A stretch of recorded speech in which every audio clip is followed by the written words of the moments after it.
He didn't even trip. No tackle, no collision. Lamine Yamal just collapsed. And in that moment, 80,000 people inside camp went silent because they knew exactly what they were seeing. A body that had finally given up. Not from exhaustion, not from a bad challenge, just from the accumulated weight of doing too much for too long at too young an age. And I think most of us watching felt it before we could even explain why. Because it was not the injury itself that was disturbing. Injuries happen. They are brutal and unfair, and they happen to everyone eventually. What was disturbing was the feeling that this one did not have to. 4 injuries in a single season. 3,702 minutes of football on an 18-year-old body. A grade 2 hamstring tear that ended his club season with 6 games to go and threw his entire World Cup into serious doubt. 50 days before the tournament starts. 18 years old. And I keep coming back to one question that nobody at Barcelona or Spain seems willing to answer honestly. Did they do this to him? Look, I want to be fair here. Hansi Flick did not arrive at Barcelona trying to break anyone. He arrived with a vision. A high-intensity pressing system that needed its best players available every single week without exception. And Lamine Yamal was his best player. So he played him every week, every competition, La Liga, Champions League, Copa del Rey. Then releases him for Spain and they play him too. Then he comes back and Flick plays him again. 3,702 minutes this season alone. 45 appearances. 4 separate injuries. Now I want you to think about something. At what point during that run of 4 injuries in one season does someone at Barcelona sit down and say, right, we need to actually protect this kid? Not talk about protecting him, actually do it. Because that conversation apparently never happened. And the reason it never happened is the same reason it never happens at any big club with any special talent. Because the alternative, leaving Lamine Yamal out, is a conversation nobody wants to have with themselves, let alone the manager, let alone the board. He is too good, he is too important. The season is too big, the next game is too critical. It is always the next game. Until suddenly there is no next game. There is just a boy on the grass in Galicia holding his hamstring while his season ends 50 days before the tournament of his life. Here is what really gets me though. This is not the first time Barcelona have done this. His name was Ansu Fati. 17 years old, broke into the first team and was immediately, obviously extraordinary. The kind of player you watch and just know. The comparisons to Messi started almost immediately, and for once they did not feel ridiculous. Barcelona played him every chance they got. Until November 2020. A tackle against Real Betis, a torn meniscus, surgery, recovery, setback, more surgery, more recovery, more setbacks. Ansu Fati is 22 years old right now. The player he was at 17, that specific, electric, frighteningly good version of himself, has not come back. Not fully, not yet, maybe not ever. Why didn't they learn? They were in the room for every surgery. They sat through every setback. They gave the speeches about player welfare and long-term development and protecting young talent.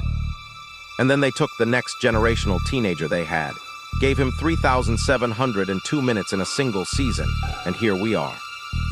I genuinely do not know what else to say about that. But if you think Barcelona were the only ones pushing him to the brink, you are only seeing half the picture. While his club was overusing him, his country was waiting to do the exact same thing. Back in September, there was a proper falling out between Barcelona and the Spanish Federation. Barcelona flagged fitness concerns about Yamal. Spain called him up anyway and played him. Barcelona were furious. Both sides went public with it, which is always a sign that the private conversations have already failed completely. Spain said Barcelona were being overprotective. Barcelona said Spain were being reckless. Both sides said they had the players' best interests at heart.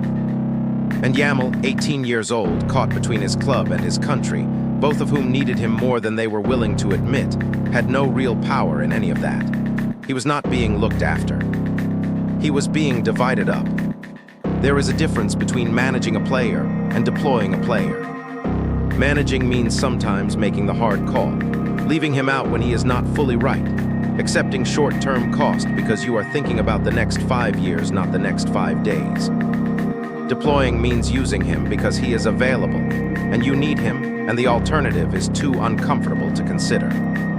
Yamal has been deployed all season, by both sides, simultaneously. And now we are here. So what happens now? Spain face Cape Verde on June 15th, Saudi Arabia on June 21st, and Uruguay on June 26th. Reports from people close to Barcelona's medical team suggest Yamal may not be available until the Uruguay match at the earliest, which means Spain could go into the first 2 matches of the biggest tournament on the planet without their best player. And even when he does return, assuming everything goes to plan, it is not over. Because the very things that make him special, his speed, his twitchy lightning-fast movements, that ability to go from standing still to full sprint in what feels like half a second, those are now the things putting that hamstring under stress every single time he touches the ball.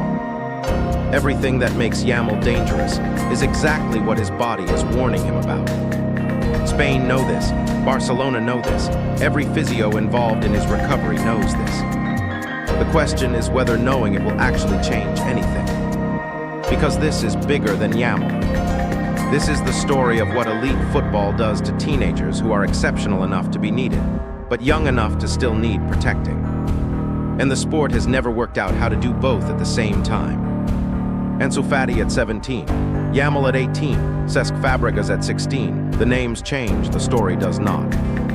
The machine does not slow down for any of them. La Liga, Champions League, Copa del Rey, Nations League, World Cup qualifiers, preseason tour. The calendar keeps expanding. The demands keep growing. The 18-year-olds are simply expected to absorb it all because they are good enough to and because everyone needs them to. Until the body disagrees. Barcelona say Yamal will be fit for the World Cup. And I want to believe that. I genuinely do. But notice the language, expected to be available.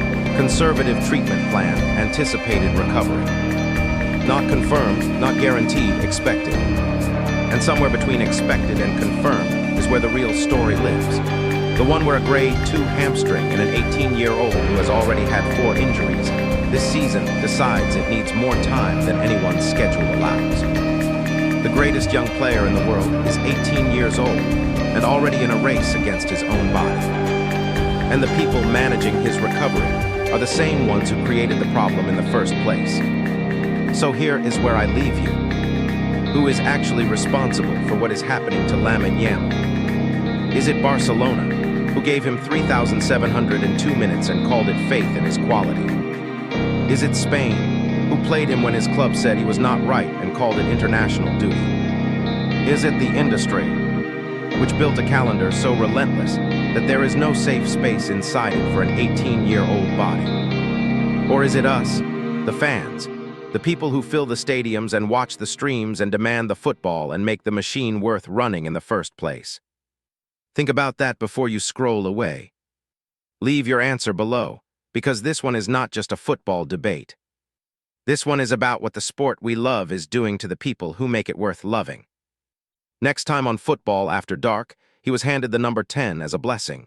3 years later, he had 4 serious injuries and could barely get on the pitch. Sound familiar?